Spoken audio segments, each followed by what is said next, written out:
দিয়ে দিব সয়াবিন তেল।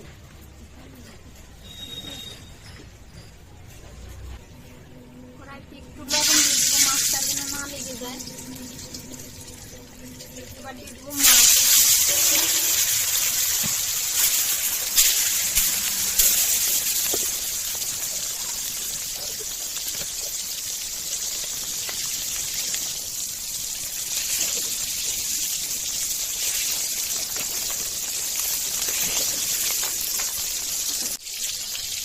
এই কাঁচি মাছগুলো ভাজা হয়ে গেছে, তুলে নেব।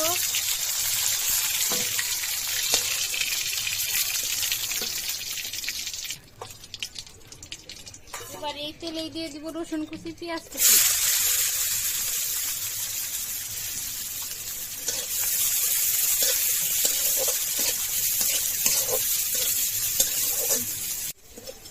পেঁয়াজ আর রসুন ভাজা হয়ে গেছে, এখন উঠিয়ে নেব।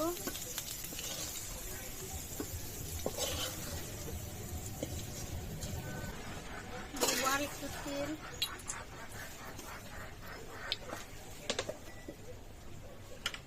শুকনা মরিচ দিয়ে যে কোনো ভর্তা করলে অনেক মজা হয়, তাই আমি শুকনা মরিচ নিয়েছি, দিয়ে দেবো শুকনা মরিচ।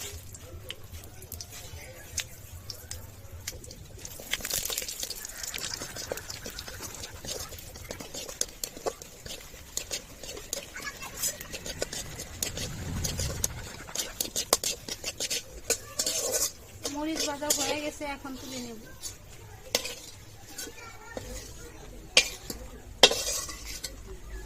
কাঁচি মাছের এখন কাটা ছাড়িয়ে নিব।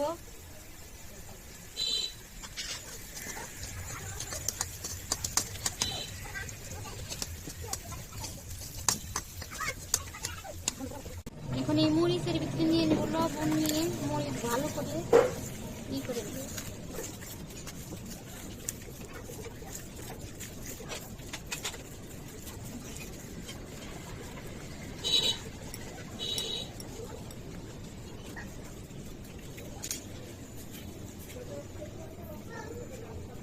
সব মাছেরই কাটা ছাড়িয়ে নিছি, এখন এই মাছ নিয়ে নিই।